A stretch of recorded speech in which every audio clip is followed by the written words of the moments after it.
सभी साथियों को जय हिंद। तो असिस्टेंट लोको पायलट भर्ती 2024 के सारे शिफ्ट की परीक्षाएं खत्म हो चुकी हैं। अब बच्चों के मन में यह डाउट आ रहे हैं कि इसका आंसर की कब तक आएगा। तो आज के वीडियो में मैं आप सभी को यही बताने के लिए आया हूं कि इसका आंसर की कब तक आएगा आरआरबी एएलपी भर्ती सीबीटी 1 का। और साथियों मैं यह भी आपको बताऊंगा कि सीबीटी 1 का रिजल्ट कब तक देखने को मिल सकता है और रिजल्ट आने के कितने दिनों बाद सीबीटी 2 की परीक्षा स्टार्ट हो जाएगी। साथियों मैं हूं दिवाकर राय और आप देख रहे हैं हमारा YouTube channel Diwakar sir official. तो आइए न समय खराब करते हुए मैं आप सभी को बता देता हूं कि सीबीटी 1 का आंसर की कब तक आ जाएगा, जो परीक्षा संपन्न हुई है। तो साथियों आपको पता होगा कि इसका पेपर टीसीएस कंपनी ने कराया हुआ है, जो कि एसएससी का पेपर कराती है। तो टीसीएस का रिकॉर्ड रहा है आंसर की का, यह आंसर की लगभग 10 दिनों से लेकर के 15 दिनों के बीच आंसर की दे देता है। तो इसका जो आंसर की है वह 10 दिसंबर से लेकर के 12 दिसंबर तक आपका आंसर की 100% आ जाएगा। तो आपको बहुत ज़्यादा परेशान होने की ज़रूरत नहीं है, इधर उधर की वीडियो देखने की ज़रूरत नहीं है। मैं आपको एक ऑथेंटिक डेटा बता रहा हूँ। 10 दिसंबर से लेकर के 12 दिसंबर से पहले पहले आपका आंसर की आ जाएगा। यदि आपने अपना पेपर अच्छे से किया है तो रिजल्ट भी बढ़िया आएगा। अब बात कर लेते हैं कि सीबीटी 1 का रिजल्ट कब आएगा। तो साथियों जो सीबीटी 1 परीक्षा संपन्न हुई है, जनरली जो रेलवे का रिकॉर्ड रहा है रिजल्ट देने का वह है 1.5 महीना से लेकर के 2 महीना तक। तो आपका सीबीटी 1 की परीक्षा तो हो चुकी है। तो जब आप 1.5 महीना से 2 महीना ऐड करेंगे तो आप सभी को पता होगा कि ये रेलवे एएलपी सीबीटी 1 की परीक्षाएं 29 नवंबर तक चली हैं। तो जब आप उसमें 1.5 मंथ से 2 मंथ ऐड करेंगे तो वह आपका चला जाएगा लगभग जनवरी एंड तक, यानी कि 2025 में जनवरी के अंत तक आपका रिजल्ट सीबीटी 1 का भी आ जाएगा। अब बात कर लेते हैं कि सीबीटी 2 की एग्जामिनेशन कब से स्टार्ट होंगे।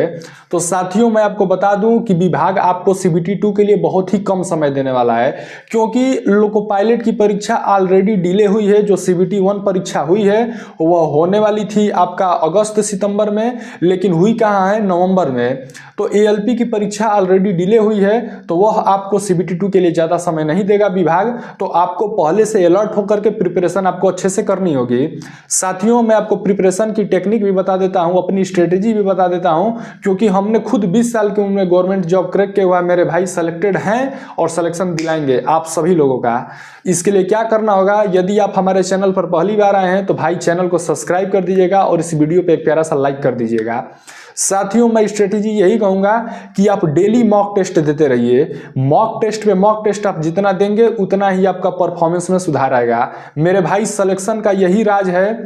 मैं जब प्रिपरेशन करता था तो डेली एक मॉक टेस्ट देता था। मॉक टेस्ट के कई सारे फायदे हैं, उसमें आप अच्छे से एनालिसिस कर सकते हैं कि मेरा कौन सा टॉपिक कमजोर है, किस टॉपिक से क्वेश्चन बार बार गलत हो रहे हैं, तो आप उस टॉपिक को सुधारिए। दूसरा है टाइम मैनेजमेंट। साथियों आप जितना मॉक टेस्ट देंगे आपका टाइम मैनेजमेंट उतना ही बेहतर होगा और आप कम समय में ज्यादा क्वेश्चन को अटेम्प्ट कर पाएंगे।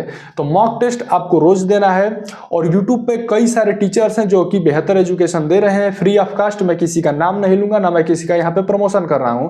तो आप किसी भी टीचर से जुड़ करके आप अच्छे से सीबीटी 2 की तैयारी कर सकते हैं। यदि आपकी तैयारी पहले से है तो बहुत बढ़िया, यदि आप नए हैं तो आप बेसिक साइंस एंड इंजीनियरिंग जो कि पार्ट ए होता है सीबीटी 2 के लिए उसको पढ़ लीजिए।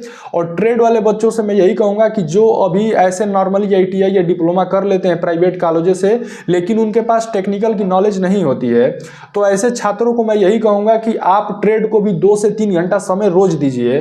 क्योंकि यदि आप सोचेंगे कि रिजल्ट आने के बाद या मतलब ऐसे डेट आने के बाद मैं तैयारी स्टार्ट करूंगा तो फिर आप तैयारी नहीं कर पाएंगे।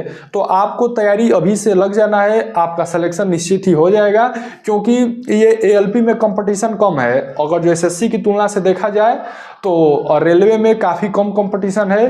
तो साथियों बस इस वीडियो में इतना ही। यदि आपको हमारे द्वारा दी गई जानकारी पसंद आई हो तो हमारे चैनल को सब्सक्राइब कीजिएगा। मिलेंगे दोबारा कुछ और भी अच्छी इन्फॉर्मेशन के साथ, तब तक के लिए जय हिंद।